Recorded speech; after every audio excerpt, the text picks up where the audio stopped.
Comment suivre un chantier efficacement? Bonjour à tous et à tous, j'espère que vous êtes en pleine forme. Je m'appelle Elodie, je suis investisseuse, coach immobilier certifié, conférencière. Aujourd'hui, dans cette nouvelle vidéo, nous allons voir comment suivre un chantier efficacement puisque je sais, de par les messages que vous m'envoyez, les commentaires que vous laissez, que la partie rénovation, c'est vraiment quelque chose de challengeant. Donc, je vais vous donner quelques clés aujourd'hui pour pallier à ça.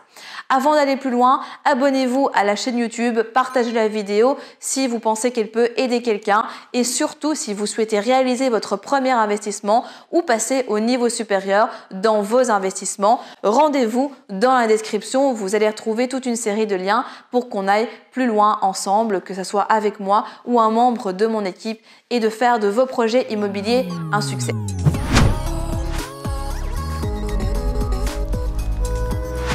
Donc, comment suivre un chantier efficacement quand on n'y connaît rien ou quand encore on n'a jamais fait de travaux ou que c'est le premier chantier que l'on doit suivre. La première chose, c'est que vous n'êtes pas obligé de le suivre vous-même. Vous pouvez mandater quelqu'un pour suivre votre chantier. Vous pouvez demander à un architecte ou une personne qui s'y connaît, en qui vous avez confiance par exemple, de suivre le chantier à votre place. L'avantage, c'est que l'architecte, lui, il sait exactement ce qu'il doit regarder. Il va faire un PV, il va faire des réunions de chantier avec l'entrepreneur pour voir où ça en est, quels sont les challenges, s'il y a des choses à remodifier, s'il y a des imprévus, etc. Il vous fera chaque fois, donc comme je disais, un PV avec des avancées. Voilà, moi j'ai été la semaine X ici, voici ce qui a été fait depuis la dernière fois, voici les points d'intention, voici ce qui doit être précisé, voici la suite, etc. Et vous, en tant que propriétaire, vous avez quelque chose de lisse, vous avez des photos au niveau de l'avancée, parfois des vidéos, vous avez vos PV, vous avez les résumés. Enfin voilà, vous avez vraiment quelqu'un de confiance qui peut le faire à votre place. Alors bien évidemment, ça a un coût, vous vous en doutez, mais ça vous permet de vous décharger de cette partie-là, surtout si vous êtes à distance ou tout simplement parce que vous n'y connaissez rien. Ce qui marche assez bien, c'est de faire un mix entre mandater quelqu'un, je parle ici surtout dans le cadre de rénovation complète, voire rénovation lourde, c'est de mandater quelqu'un pour faire cette partie et de vous passer sur chantier aussi. Pourquoi ? Vous pouvez par exemple mandater un architecte qui va passer toutes les 2 semaines ou tous les 10 jours. Et vous, vous passez tous les 5 jours, toutes les semaines, en fonction de sorte que en fait votre entrepreneur ou les corps de métier que vous avez engagés ne soient jamais seuls. Parce que ce qui est important en rénovation, c'est de montrer que vous êtes là. Même si vous n'y connaissez pas grand-chose, et encore, c'est vraiment la connaissance qui va vous aider à avoir confiance et qui va vous libérer en quelque sorte par rapport à ça.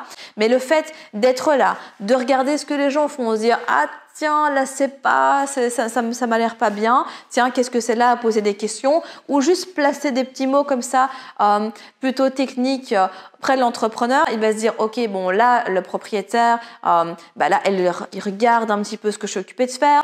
Il me parle de certains trucs techniques, etc. Sans compter que j'ai son acolyte, l'architecte, qui passe quelques jours plus tard, etc.